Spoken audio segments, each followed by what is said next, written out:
Upon my return back home to the USA, I applied for a job as mental health technician in a place in Philadelphia called Friends Hospital. But it didn't take long for me to realize that these people, these psychiatrists and psychologists who were working at this posh-looking, rich, upper-class estate that was well-maintained and clearly had much money, were not your friends. One of their patients, a relatively small elderly man named Maurice Gibson, was standing out in the cold with a suitcase beside him. He was handicapped and clearly in distress, yelling and screaming for assistance.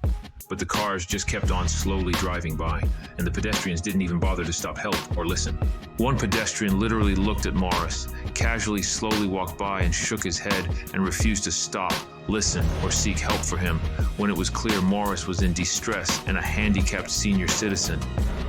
So again, may I remind you that this is a psychiatric rich, well-maintained hospital in the richest country in the world, the United States.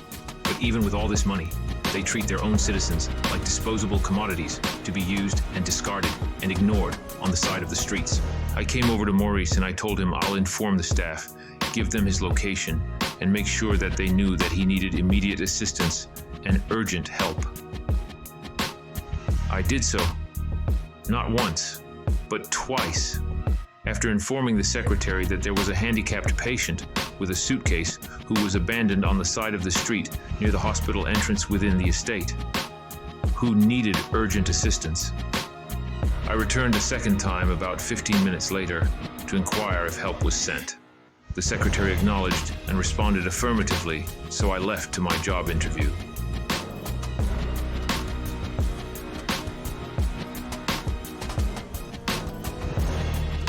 After finishing my interview, I left the building, and on my way out towards the exit, to no real surprise, in roughly the same location I left him, there was Maurice.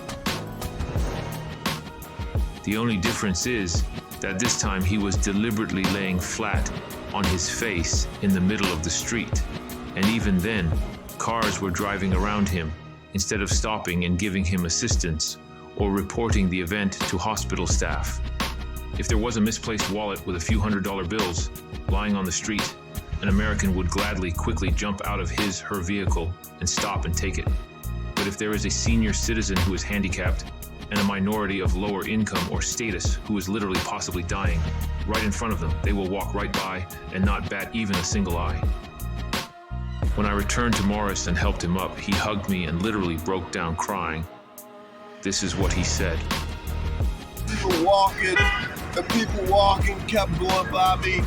One guy called by me talking about, "You don't know me, I'm gonna keep going." I stayed out here, I'm cold, man. I needed help from a place call themselves Friends. Are you kidding me? This is wrong, man. It is totally wrong. You can't stop your car and give me a couple of seconds to tell you that I'm blind and I can't see.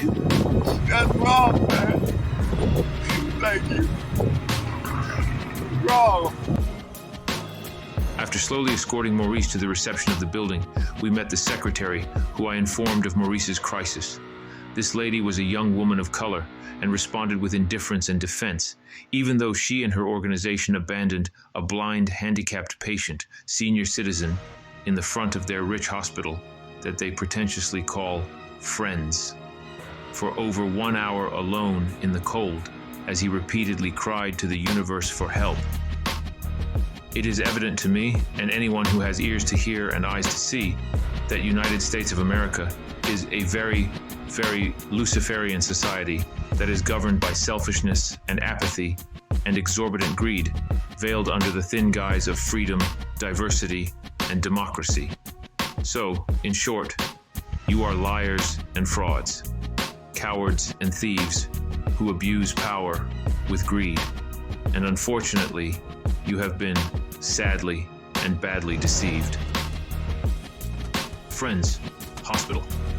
Philadelphia exemplifies the greed, the avarice, the apathy, and blatant disregard for the sovereignty of human life. So please stay away. Do not go to this place. Tell your loved ones to find another better institution, and do not allow yourself to be their prisoner, because like they did to Maurice Gibson, they will consume and use you, and when they are done, on the side of the street, they will discard you.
story causing outrage around the country. A 14-year-old girl died by suicide after a video of her being beaten by her classmates in her high school hallway posted online.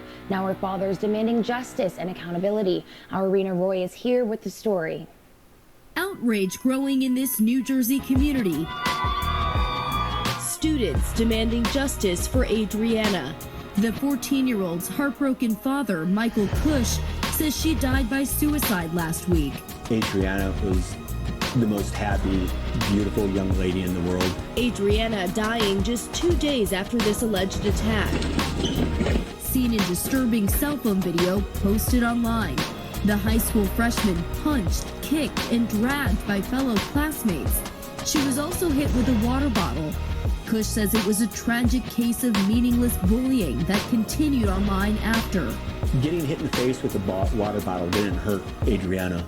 What hurt Adriana was the embarrassment and humiliation. They just kept coming at her. The Ocean County Prosecutor's Office says 4 students are facing charges, including aggravated assault and harassment. The Central Regional School District telling parents in a statement it's committed to the students to make sure they are safe and learning in their classes. But Cush says if the incident were taken more seriously by the school, he's convinced this would have been very different. Blacks out, and they don't call an ambulance, they take her to the nurse's office. About 1 in 5 high school students across the country reported being bullied on school property in the last year. Bullying is one of the greatest dangers that kids face when they walk into a school, that it prevents them from learning and from feeling safe. For Adriana and her family, it became too late to take action. Olivia O'Day, another student at that same high school, says she also faced severe bullying just last year. I was walking my way to my next class, and I was struck from behind. I didn't see it coming. No one broke it up. Her mother, Rachel, suing the school district for negligence, saying they never properly addressed the situation. Adriana's case propelling her to start a change.org demanding accountability. After the incident with my daughter, so many emotions were running through my body. I had to channel them into something.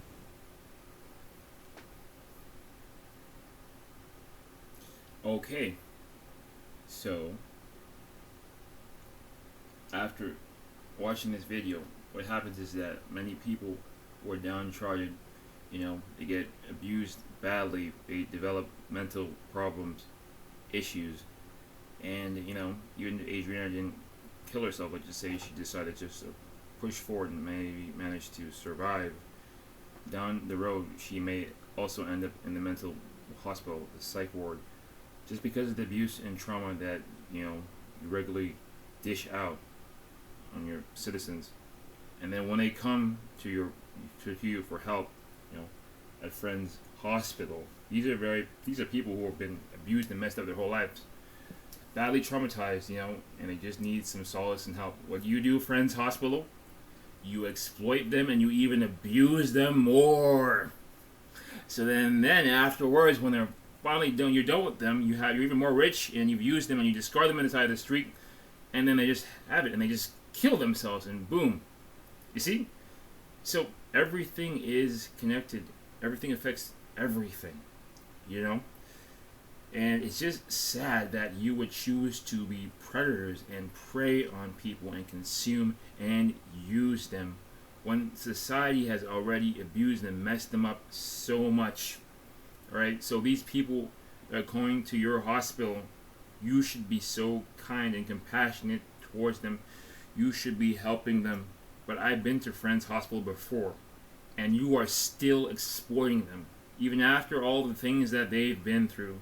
Because I too was a 14-year-old kid, and I was like Adriana Cush. I too went through abuse, and I've been to Friends Hospital before. You see, I didn't take my own life, okay? And I'm very exhausted, and I'm tired. I come to Friends Hospital. Instead of you uplifting me, you treat me like a criminal. You consume me. I feel like as if I'm in a prison. And then you put meds inside me and you kick me out. And you discard me on the streets. So again, there will be consequences.